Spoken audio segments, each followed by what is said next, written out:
नमस्कार, ये नई न्यूज में आपका स्वागत है। मैं मनोज कुमार पेश करता हूं खबरें फटाफट। तबाही का पानी घटने के बाद अब ग्रामीण इस कहर से उबर नहीं पा रहे हैं। लोगों के आशियाने जमीजोद हो गए हैं। सैकड़ों घर सामान के साथ बह गए हैं। ऐसे में लोगों को जहां जान बचाने के लिए जगह मिली वहां छुप गए जान बचा गए। अब बाढ़ में सब कुछ तबाह हो जाने के बाद यहाँ प्रशासन भी राहत सामग्री इन बेबसों के लिए पहुँचा रहा है, लेकिन वो नाकाफी साबित हो रही है। ऐसे में मजबूरन इन ग्रामीणों को अपनी जिंदगी नए सिरे से बसर करने की तैयारी करनी पड़ती है। प्रशासन भी इन पीड़ितों के लिए जी जान से जुटा हुआ है। हम सब अल्ली रही थी, हर हर हर हर हर बाढ़ आएगा तना तना और लड़का ले ले भागा का पकड़ हाथ यार, और घर का जायदाद कुछ नहीं निकाल पावागा, सब बह बिलाएगा, कुछ नहीं रहेगा। साहब आए रहा सब बचाएगी हमें, और स्टेशन पर पहन लटके तब गए कहा हम सब है। अब अत्ता रो धो गए कि कहा गए लटानी पे चढ़े रहा हम सब। एक हाथ से सांस का अपने ऐसे पकड़े रहने एक लड़की रही, उसका बचाने के लिए हमरे कोई नहीं रहा। यहाँ पे जो बाढ़ राहत और चिकित्सा कार्य के लिए हम लोगों की ड्यूटी वहाँ से लगाई गई है। तो यहाँ पे इस समय यहाँ पे गांव की स्थिति देख रहे हैं, तो जानवर जो है गांव छोड़ करके इन लोगों को बाहर निकलना पड़ा है और सड़क किनारे ला करके इन लोगों ने अपने जानवरों को रखा हुआ है। यहाँ पे जो है इन लोगों को जो हम लोग चिकित्सा सुविधा दे रहे हैं और टीकाकरण कर रहे हैं, इससे भविष्य में आने वाली कोई बीमारियां इनके पास नहीं होंगी।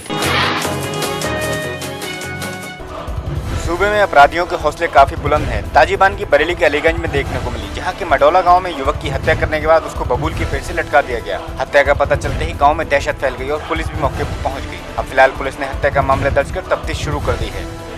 रात के 9 बजे से गायब है साहब इनसे। एक लड़का गया था सिंचाई करने के लिए, भराई करने के लिए, तो उसने देखा था बबूल पर लाट टंगी हुई थी जी। तो वहाँ ने कहा घर आ गया कि ऐसी बात है, तो हम सब लोग आ गए। जिसको लटकाया गया था जी, वो डाल लगभग 10 फुट ऊँची और क्लियर है, उसकी हत्या की गई है और पोस्टमार्टम रिपोर्ट आएगी, उसके बाद कार्रवाई होगी। जिस किसी ने हत्या की है उसके खिलाफ सख्त से सख्त कार्रवाई करके गिरफ्तार करके जेल भेजा। शिक्षा के क्षेत्र में भी छात्रों को आए दिन शोषण विद्यालय के कर्मचारी करते रहते हैं। मामला बरेली के जीजीआईसी का है, जहां छात्रों से 157 रुपए फीस जमा होनी थी, लेकिन वहीं छात्राओं से अधिक शुल्क कर्मचारियों द्वारा जमा कराया जा रहा है। इसी के चलते छात्राएं यहाँ बेफर गईं और उन्होंने इसका विरोध करना शुरू कर दिया। फिलहाल कॉलेज प्रशासन इस मामले में कुछ भी बोलने से इनकार कर रहा है। 157 रुपए जो फीस है यहाँ पे हमसे 407 रुपए लिए गए। वो हम चाहते हैं कि हमारी जो फीस एक्स्ट्रा गई है वो हमें मतलब वापस मिल जाए और इनके साथ कड़ी कार्रवाई की जाए। मैं आज यहाँ इंटर का फॉर्म लेने के लिए आई हूँ और मुझसे फीस 457 रुपए मांगी है, जबकि फीस जमा हो रही है 157 रुपए। वापस की जाए और उनके साथ कानूनी कार्रवाई की। यहाँ पे जो रजिस्ट्रेशन शुल्क है वो 157 रुपए है और उसके एवज में मेरे से 407 रुपए वसूले गए हैं, जो कि एक दंडनीय अपराध है और गलत है। तो मैं ये चाहता हूँ कि जो 157 रुपए फीस जो यहाँ पे कानूनी है वो उस तरीके से हमारी फीस वापस हो और इन लोगों पे कड़ी से कड़ी कार्रवाई हो, ठीक है, जो आगे से ये लोग कोई ऐसी गलती ना करें। सूबे में कानून व्यवस्था ठेंगे पर है। संभल के चंदौसी के सरस्वती इंटर कॉलेज के एक छात्र ने शिक्षक को दिन दहाड़े गोली मारकर मौत की नींद सुला दिया। बताते हैं कि शिक्षक और छात्र का बीते लंबे समय से विवाद चल रहा था। जब सुबह शिक्षक आशुतोष कॉलेज आए तब छात्र ने अपने साथियों की मदद से शिक्षक को घेर कर गोली मार दी। इस घटना में 2 अन्य बच्चे भी घायल हुए हैं। फिलहाल पुलिस ने इस आरोपी छात्रों की तलाश शुरू कर दी है। आशुतोष पाठक जी यहाँ पर एक नए अध्यापक थे, उन्होंने उनको समझा करके बाहर किया। इस पर उसी जो लड़के आए थे उसमें से एक लड़के ने तमंचा निकाला और सीधे फायर कर दिया, जिसकी भी मौके पर उनकी मौत हो गई और उनकी डेड बॉडी यहाँ लाई गई है। अभी इनकी गिरफ्तारी के लिए हमारी टीमें गई हुई हैं, कार्रवाई चल रही है। हम लोग अति शीघ्र को गिरफ्तार करने वाले हैं। गुना के मकसूदनगढ़ में किसानों की फसलें तबाह हो चुकी हैं। सरकार ने इनके लिए मुआवजा भी निर्धारित किया है, लेकिन कई दिन बीतने के बाद भी मुआवजा अभी तक नहीं मिल पाया है।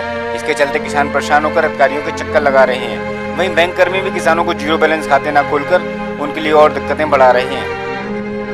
तहसीलदार साहब को ज्ञापन ओलावृष्टि की मुआवजा नहीं मिलने पे मिल रहा है, इसलिए जो है तहसीलदार साहब को ज्ञापन देने आए, मगर कोई भी अधिकारी हमसे मिलने को तैयार नहीं है अभी तक। हम 10 बजे के जो है सारे किसान जो है परेशान हैं।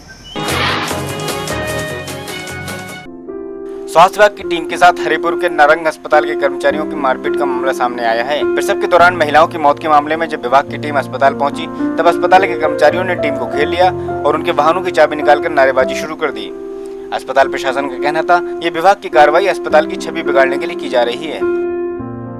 ये मैटरनल डेथ्स ने वो ना होण ते मैटरनल जिहड़ी सेफ मदरहुड और सेफ चाइल्डहुड जिहड़ा हैगा वो इंश्योर करिए। ये स्टेट भी इस गल ਲਈ वचनबद्ध है ਉਸੇ ਸਿਲਸਿਲੇ ਦੇ ਵਿੱਚ ਉਸੇ ਕੜੀ ਦੇ ਵਿੱਚ ਇਹਨਾਂ ਕੋਲੋਂ ਰਿਕਾਰਡ ਮੰਗਿਆ ਜਾ ਰਿਹਾ ਸੀ। आज के लिए बस इतना ही। कल फिर मिलेंगे ताज़ा तरीन खबरों के साथ। नमस्कार।